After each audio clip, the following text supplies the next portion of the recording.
Čau, meitenes! Šodien kopā ar jums es iziešu tonālā krēma testu. Šoreiz pašā centrā ir Max Factor Lasting Performance tonālais krēms, kurš sola maigu, vieglu pārklājumu, bet tāpat laikā perfektu ādu, kas pārmērīgi nespīd un kas ir tik ļoti noturīgs, ka tu vari pieskarties savai sejai un tev nav nekāda, teiksim, nospiedumus uz pirkstiem drēbēm un tā tālāk. Man ļoti intriģē šis tonālais krēms, un tāpēc es ļoti vēlos kopā ar jums viņu iztestēt visu dienas garumā. Iešu mazliet paciemošos, pastaigāšos, un visas dienas laikā jūs redzēsiet, kā viņš izskatās, kā viņš uzvedās uz manas taukainās ādas. Kas man ir zemkrīma? Es jau esmu uzklājusi sejas krēmu, kurš ir SPF, tas arī jāņem vērā, jo parasti šie krēmi mazliet traknāki.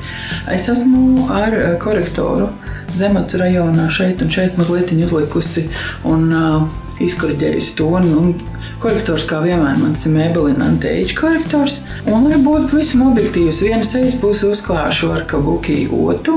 Šī ir no Ecotools ota. Un otru sejas pusi uzklāšu ar Real Technique Bold Metals sērijas sponžu. Pēc sajūtas tā tekstūra viņa ir diezgan tāda neplūstoša. Pat tik ļoti neplūstoša, ka turās palets. Un jā, šim tonālam krēmam piemīt tā pati mandeļu smarža, kas ir vēl vienam tonālajam krēmam no viņas sērijas. Miracle Match, laikam, jā. Kā redziet, klājums ir ļoti dabīgs un faktiski izskatās, ka man nekas nebūtu uzlikts, kaut gan ir. Manuprāt, ļoti tāds dabīgs un patīkams. Ļoti viegli sajūta uzklājot. Mēģinu uzslāņot tajos rajonos, kur man apmēram kaut kāds pumprētis. Izskatās, ka tīri labi arī uzslāņojās. Pieši, ka šīs puses būs pietiekami labi. Mazliet viņa atšķirība ir, bet viņa nav tāda kosmiski izteikta. Otru pusi ar otru. Klājot ar otru, kā redzat, šī sedzamība ir daudz izteiktāka. Tā kā es ieteiktu šo te tonālu līdzekli lietot ar otru, tie, kur vēlās pilnas sedzamības produktu. Tie, kuriem patīk ļoti viegli sajūta, tad izmantojiet sponžu. Ar šo tonālo krēmu jāstrādā diezgan ātri, jo ir tāds sajūta, ka viņš ļoti ātri pielīmējās. Man tomēr vairāk patīk šī te puse, kas ir uzklāta ar otu, nekā šī, kas ir sūkli. Lūk, tonālais krēms ir uzklāts. Tagad es uzlikšu caurspīdīgo pūderi, sakontrēšu seju un vaigas ārtumu un būšu tūlīt atpakaļ. Lūk, šāds ir koptavs. Pulkstenis šobrīd ir 14 un 19, un tad jau redzēs, kā dienas gaitā viss tas iztīsies.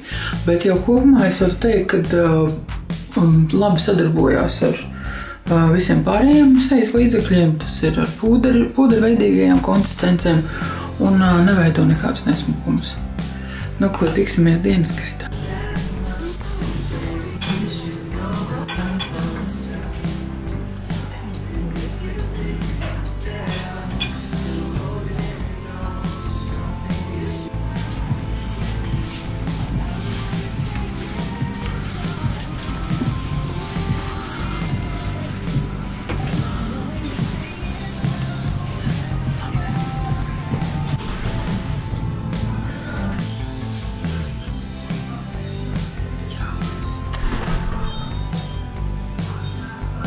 Lūk, es esmu apakaļ, un šis te tonālais krēms Lasting Performance no Max Factor izskatās sevi ļoti labi parādījis.